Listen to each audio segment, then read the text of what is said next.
Good afternoon and welcome to a very special interview show of the Prode. Today, we turn our focus to one of the most critical flashpoints in global geopolitics, the crisis in Taiwan. Over the past year, tensions in the Taiwan Strait have escalated dramatically, with China's military conducting a record number of airspace incursions and ranking up its ability to launch a full-scale invasion.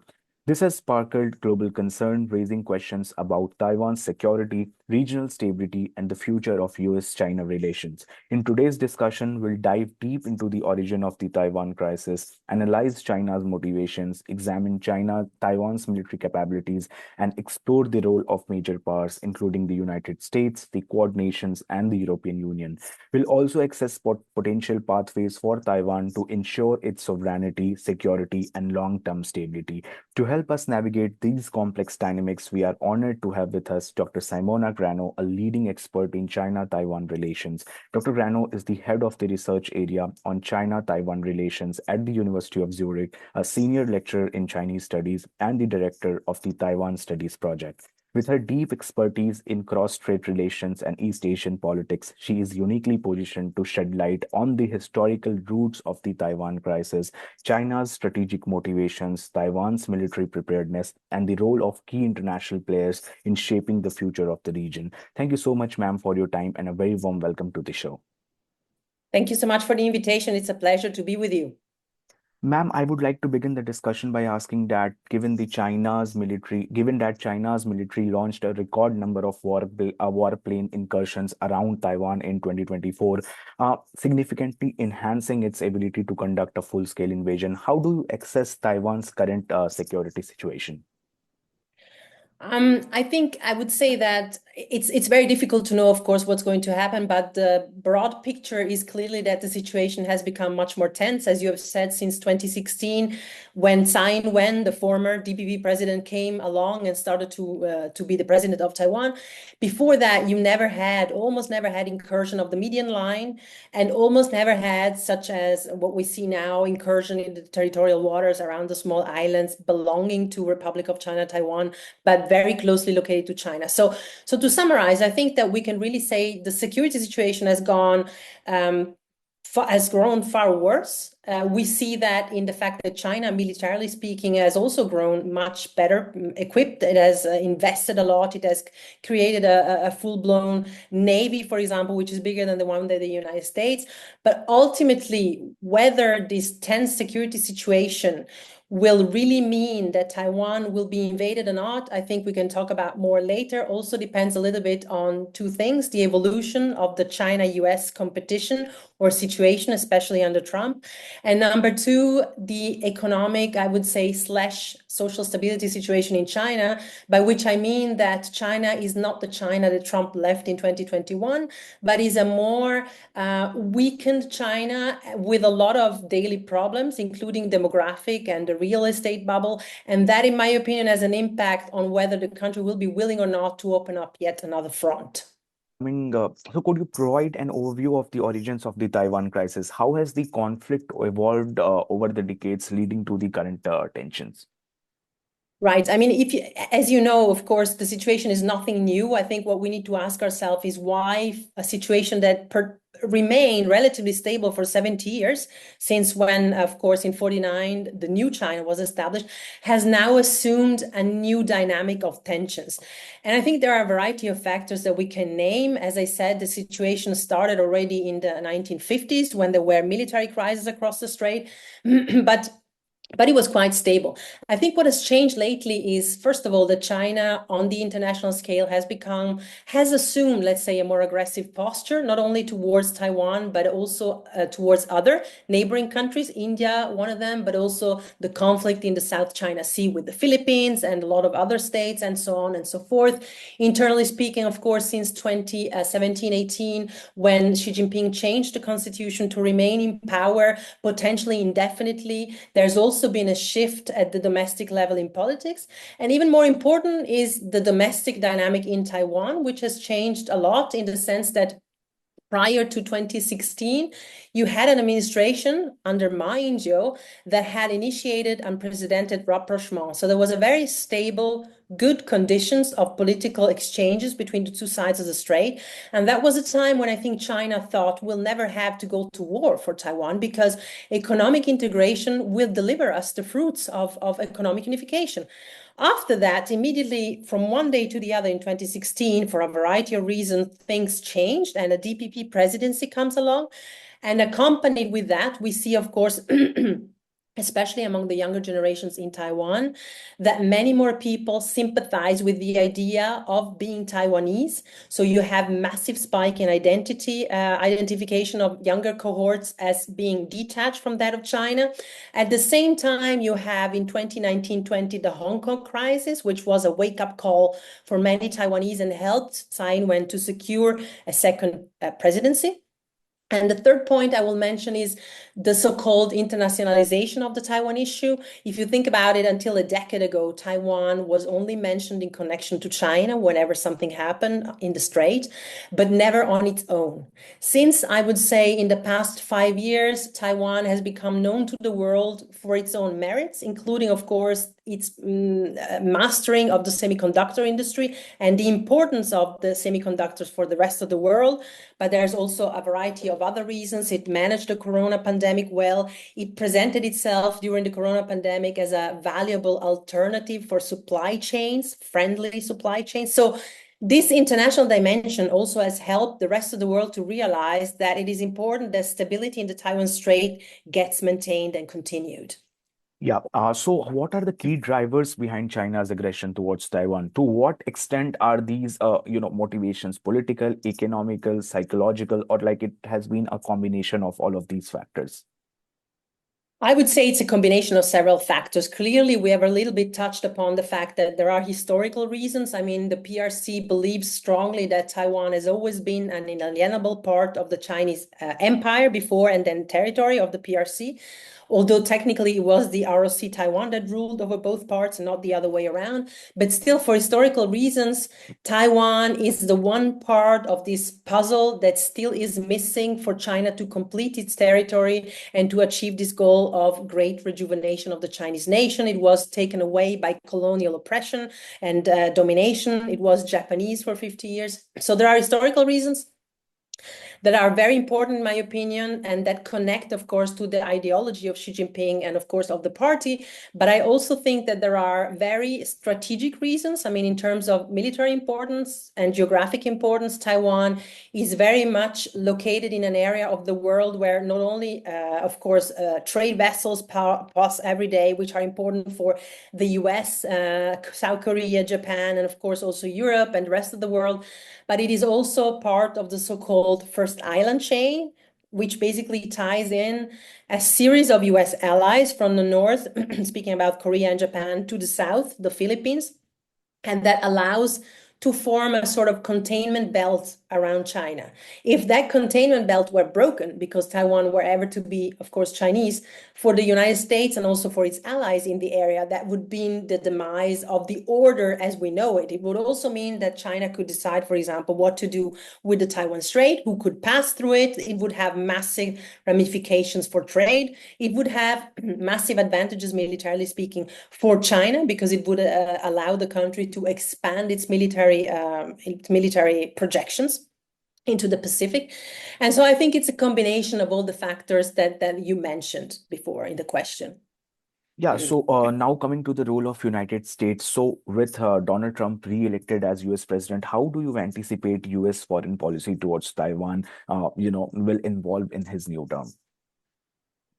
Right. I think it's a difficult question, of course, because first of all, the Trump administration has just started, but also it seems to be a little bit erratic. And we tend to compare with the first administration of Trump, right? Where Trump was in the second part, at least, especially during the corona pandemic, very hawkish on China. I also had a team that was very hawkish, I wouldn't say friendly towards Taiwan, but I would say that Taiwan, to a certain extent, at least at the end, benefited of being played in this competition of the China-US competition, being played as a card that could irritate China.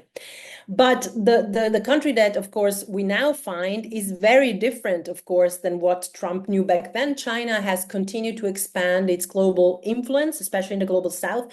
But at the same time, it started to face enormous challenges at home in terms of economic challenges. And political system, especially at the local level, is very much to be renewed. There's a lot of local governments in debt and so on and so forth. So it's difficult to know what will happen with the second Trump administration, because so far he has seemed to want to turn I would say, the rules of the game, in the sense that what I foresee will be much less of a transatlantic look out. I mean, under Biden, there was a common strategy of trying to contain China and to do policy and measures that would be coordinated with European and other allies in the Indo-Pacific.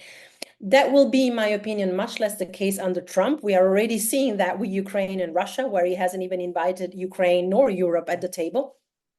And I could foresee that it would go on like that. It is also quite difficult to know, because there are two souls to his so far cabinet and extra cabinet people. We have Marco Rubio and we have Mike Waltz, who are quite well-known traditional China hawks. They're very critical in China. They played a role in the past in pushing, for example, Rubio for legislation for the oppression of the Uyghurs, in favor of the Uyghurs, against China to be, sanctioned, and so on and so forth.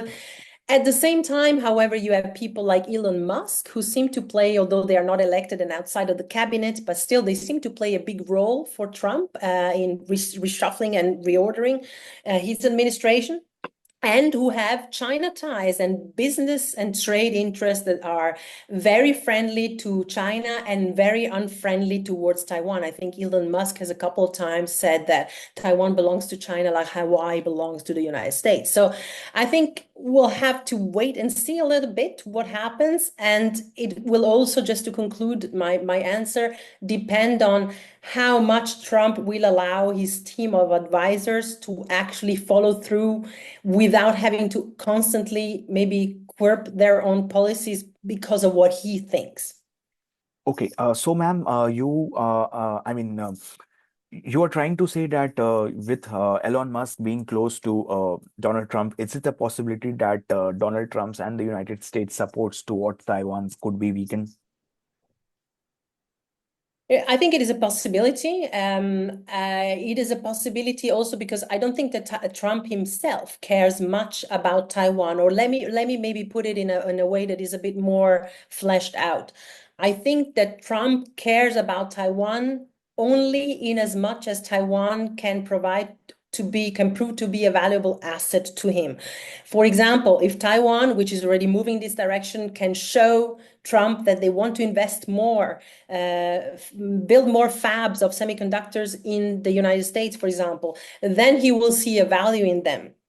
But other than that, the ideational component that we had under Biden, supporting Taiwan because it's a democracy with like-minded values, I think that's all gone under Trump. And so I think in that sense, him and Musk are not particularly sympathetic to the plight of Taiwan as a small nation not being recognized. And that's dangerous. But of course, there are other voices and other opinions in his own administration. Yeah. So now coming to Taiwan's military capabilities. So how capable is Taiwan's military in defending itself in the event of a full-scale invasion? And what role do you foresee the United States playing in Taiwan's defense strategy if such an invasion occurs? Well, to the first questions, I mean, Taiwan has been trying also to learn from the lesson played by the Russian invasion of Ukraine. So it has started to expand also on advice of the United States on its building its asymmetric warfare capability, meaning buying and involving much more smaller but effective weapons to make the invasion by the aggressor much more costly and difficult to carry out. And this is something, as I said, Washington also pushed for it, right? Geography is an asset that plays a role in Taiwan's defense, because a full-scale invasion of the island would actually require for China to send hundreds of thousands of PLA soldiers, of troops across the Taiwan Strait. That is a very difficult endeavor, which involves also thousands of ships that would be quite vulnerable to an attack. It's a very complex military operation because it also involves synchronizing your air, sea, and land forces and cyberfare, and that has never been tested before, especially China's army. The PLA does not have a lot of operational capacity or experience. Weather also plays a role. I mean, you have, of course, monsoon season, which makes it, of course, difficult to land such an operation. You have a limited time span of just a few months every year. And additionally to that, of course, you know that Taiwan is a very mountainous area. So you have beaches from which you can check what is going on and can defend the country quite well. The last part of it, so it's of course it's quite it's doable, but the question is, given that even Ukraine was not conquered as Putin thought in 3 days, I think it is something that requires a lot of coordination efforts and a lot of decision-making power from the part of the PRC, because if it backfires an invasion like that, it could potentially mean the end of the monopoly of the party in China. And the final part of the question was whether the United States would intervene or not. I mean, we know that the United States is still Taiwan's top military benefactor. For decades, under the Taiwan Relations Act, it has sold weapons to Taiwan, right? Defensive weapons. Taiwan is still waiting. It has a backlog of about, I think, $19 million of worth of purchased U.S. military equipment that needs to be delivered, including tanks, fighter jets, and smaller weapons. But whether they would intervene or not, I'm going to conclude my analysis for you by saying I would have been much more confident under Biden, because he also made the comment several times to be backtracked by his administration. But he did say, we have a commitment to do that, which is not necessarily true, but he said it. And under Trump, I think it depends on how geopolitics evolves, but I'm not as confident as I was before. Yeah, so now coming to the other nations who have shown direct or indirect support towards Taiwan, which is the Quad nation. So how do you evaluate the role of Quad in the Taiwan crisis, and how do you see the role of India, in all of these scenario, and how does India's traditionally balanced foreign policy shape its approach to the situation? Right. So I think that, this also has to do with the fact that, apart of the Quad, that Taipei itself has been increasingly looking southward to Southeast Asia, also to diversify, for example, its trade and its also diplomatic relationship with Southeast Asia and away from China. India has been a bit mixed in this. I mean, the past few years has been closer to Taiwan. It has supported Taiwan. For example, I think that a representative office was opened in Mumbai in India in October 2024. And China has been quite angry about that. At the forefront, I think, of the deepening situation between India and Taiwan, there is once again, of course, the semiconductor industry, because, of course, India is aware of the fact that China's has a technological dominance that can actually threaten India's own global power projection and growth. And so New Delhi has also tried to diversify and turn to Taiwan. That is, of course, a very predominant player in this industry. I think that, in an effort basically to look at it from a broader perspective, to challenge China's influence in the Indo-Pacific, the Quad was formed. Of course, all of these associations are never specifically mentioned to be against China or to contain China for obvious reasons. But that's the implicit reason that they are there. They are there, I would say, to ensure that the rules-based order in the region, as we know it, is maintained. And of course, this rests on the foundation of economic cooperation, freedom of maritime movements within internationally recognized borders, and of course, the Quad members comprise, as you know, of course, Australia, India, Japan, and the US. They do not formally recognize Taiwan, but they know that Taiwan is increasingly more strategically important for all the reasons that we mentioned above. And so they are interested that the situation remains, of course, as it is now. So, ma'am, what key positions have key international players such as France, Germany, and the broader European Union taken on the Taiwan crisis? And additionally, where does Russia stand on this whole situation, particularly given its growing strategic alignment with China? Mm.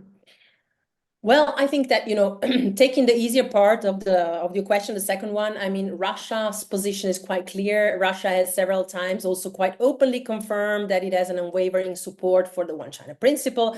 It has openly said that it sees Taiwan as an integral part of the PRC. And I think that is not really surprising if you consider the fact that Russia views, of course, Ukraine in a very similar manner, a much bigger country that is entitled to own the smaller country with whom it shares a common history, partly a common language, a common ethnicity, and that it does not see and understand as an independent country. So on Russia, I'm not surprised. It's also a strategic way of tying the two together and of paying lip service to the Chinese version of events, to thank China for de facto supporting also Russia in this bellic war against Ukraine. When it comes to the EU, I think really that you see, despite national differences between the different EU countries, you have seen a shift in recent years. Specifically, I would say that the EU has started paying much more attention to Taiwan's security, shifting away from its former, I would say, focus on trade with the PRC. And this is partly due to security concerns and also partly due to political apprehensions about the PRC long-term goals. There's been a lot of reports in Europe, in many countries, including Germany, France, and also others, about espionage activities, about influence activities, about the United Front strategy. This also taints a little bit public opinion in these countries, right? And can explain partly why Taiwan has been able to secondarily profit.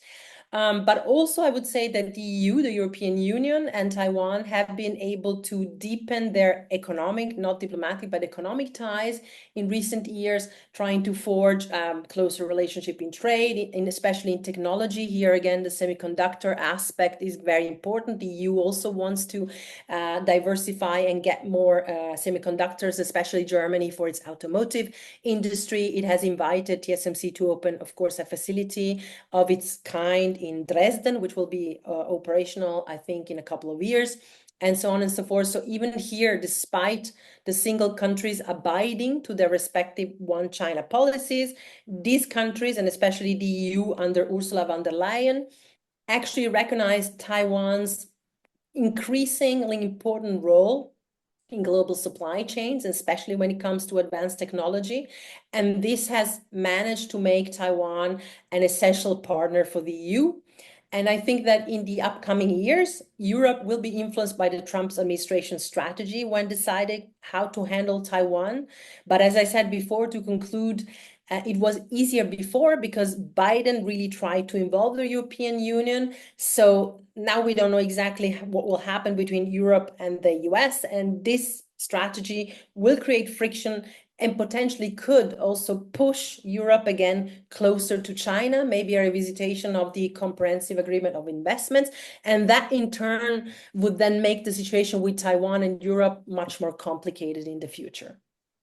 Yeah, I would like to conclude the discussion by asking that considering the current geopolitical landscape, what potential pathways exist for Taiwan to ensure its security, sovereignty, and stability in the face of China's growing assertiveness?